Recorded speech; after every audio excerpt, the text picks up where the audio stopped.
మీరు గెలికి press meet పెట్టి నేను అన్నటువంటి మోసం మాట మీరు మాట్లాడి పదవులు ఇచ్చి గౌరవించామని 2004లో కూడా నేను గెలిచింది కూడా మీరే మీ క్రెడిట్లో వేసుకొని అది కూడా మీ యొక్క గొప్పతనం ఘనము అని చెప్పి ఇవన్నీ కూడా చెబుతా ఉంటే మీకే సంబంధం?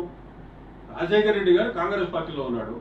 కాంగ్రెస్ పార్టీలో ఆయనతోటి ఉన్నటువంటి అనుబంధం మాకు ఉండేదేదో ఉంది. ఆ రోజు మీకు పరిచయం కూడా లేదే. కాంగ్రెస్ పార్టీలోంచి బయటకు వచ్చిన తర్వాత ఆ పేరు చెప్పే కదా మీలోకి వచ్చింది. బయటకు వచ్చిన తర్వాత మీతోటి ఎట్లా ఉన్నాం, మీరు పనిచేసేటప్పుడు నేను ఎట్లా పనిచేశాను, ఇదే కదా మనకి కావాల్సింది.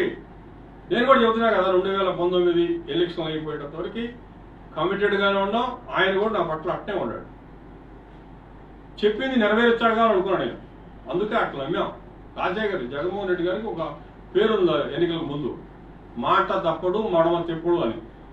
అందుకనే కార్యకర్తలందరూ కూడా నమ్మారు. 2019 పూర్వం సంగతి మీకెందుకు? ఎక్కడ అనలేదు కదా. నేనేమి పని చేయకపోయినా మీరేం మొయ్యలేదు నన్ను భుజాలకు ఇచ్చుకొని. నేను పని చేస్తున్నాను, కమిటెడ్గా ఉన్నాను. నియోజకవర్గాల్లో ఎక్కడా కూడా గ్రూపులు లేవు, తగాదాలు లేవు. నా వల్ల ఒక్కటి కూడా తగాద రాదు. తగాదాల పరిష్కారం తప్ప ఎవరికై సమస్య వచ్చినా నేను వెంటనే అటెండ్ అయ్యేవాడిని. జిల్లాలో ఏ కార్యకర్త చెప్పినా, ఏ ఎమ్మెల్యే చెప్పినా, పదవులు కావాలన్నా ఏది కావాలన్నా కూడా వాళ్ళు చెప్పిందే చేసేవాడిని. కాబట్టి నాతో కాంట్రవర్షియల్ లేదు. ఎవరికి ఉందని నేను చెప్పాను? ఎక్కడన్నా ఎవరన్నా చెప్పారా?